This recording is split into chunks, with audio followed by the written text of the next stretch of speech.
All right, what you're watching at is a reality, everyone. As we head back to school, our girls are in grave danger. 1 out of 4 females are going to be attacked. We're going to give you some tried and true tips on how to prevent that from happening when Sonora Living returns. Get 'em, girl. Well, you know, we're sending our kids off to school and all we can do is hope and pray for their safety, right? But since some experts suggest that some circumstances are just out of our control, experts say that our children have to be armed with ways to defend themselves. I want you to meet Derek Hofricker, and this is Sarah, who is here today. They're from EVKM Self-Defense and Fitness with some tips, and I'm so glad you guys are here. This is important for all of us ladies. Absolutely. Right? Absolutely. All right, first of all, what we're talking about is called Krav Maga. It's a special type of technique that you're using that comes from the Israeli military? That's right. It was created by the Israeli military, and if you think about what's unique about that is men and women, when they turn 18, they have to serve. So it's not theoretical for them.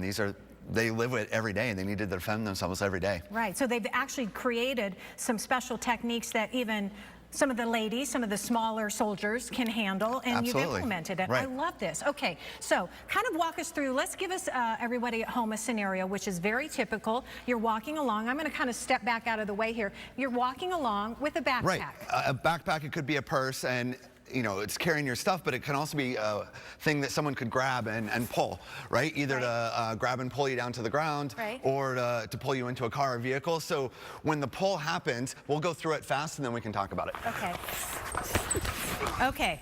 Clearly, she's going for the groin. Right. Okay. So instead of resisting the pull, you know, if you can't get rid of the bag, instead of resisting. Because instinctively, you would want to do what? Absolutely. Create like a tug of war. But you say don't do that. No, because we're going to assume our attacker is bigger and stronger than us. Right. So as the bigger, stronger person, I will win. And you might get injured in the process. Okay. So instead, you need to kind of surprise the attacker. Go with the pull, turn in, and strike vulnerable areas. The groin or to the face and to the nose. Okay. What that's doing is, as the attacker, that's putting me into a position where I can't defend myself because I'm holding on to the bag. And so in order to start defending myself from the strikes, I need to let go of the bag. And then wait, run. Yeah, run if you can run, then go for it. All right, so let's try another scenario. I'll take your backpack for you.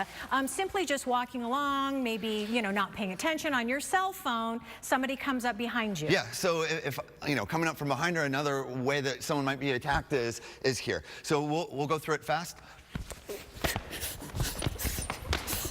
So the reason why the hand might go over the mouth is to prevent screaming, you know, to make noise, especially if you're on like a college campus or at school. They don't want to attract attention. So when the hand covers the mouth, the first thing we need to do is make a plucking action to try to get some space there so that you can start screaming and making scream your really voice loud. Is one of your best weapons. Make a ton of noise, draw attention to the scene. From here, she's again going to start striking vulnerable areas to where I need to move my hands as the attacker, and that frees her up enough that maybe she can get to a better position or run away again.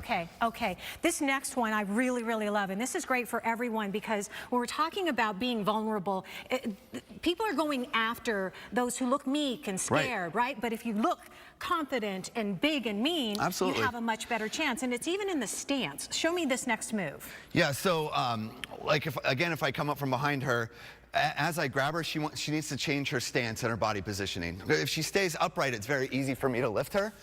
Well, once you feel a grab, you need to base out and drop your weight. Now, it's much harder for me to pick her up. It buys her a few seconds again to start striking and turning in, you know, and going on the attack. Instead of just being the victim of it, become almost the attacker and be aggressive and go back after him. Attack the attacker. Absolutely. Yeah, wow. That's insane. I mean, you guys just really, that was really good, Sarah. You guys just really, you know, a lot of people, we just panic, you know? I mean, that's kind of our first instinct. Is there anything that we can use that, you know, we might have to help defend ourselves? You always are near weapons, even, you know, if taking off the bag and using it as a shield, your keys, things that you might have in your bag or your purse, finding obstacles around you to get around. As you mentioned, it is a mindset. Instead of panicking, if you kind of have a plan, you go on the offense, take action. There's so many things around you that you can use to defend yourself. Yeah. Susan, do you think? I am just in awe. I know, you are awesome. His My goodness. point earlier was, it really resonated with me, is that, you know, you've got to be big. You know, like if a bear approaches you, you've got to be big, like the bear. Right. You know, let this dude, know that you can't mess with me. Yeah, if for the potential predator looking at who they might attack, given the choice between someone that looks meek and insecure and you know, their attention is caught up versus someone standing up tall, eyes up, looking around, they're going to go with the person that seems like an easier target. So just showing and exuding confidence is one of the best self-defense things you can do. And even in heels, we can get down low, right? And buy time. It's all about buying time. Yeah, and possibly taking some good self-defense classes. Thank you so much, you guys. We have Derek's information on our website, sonoranliving.com.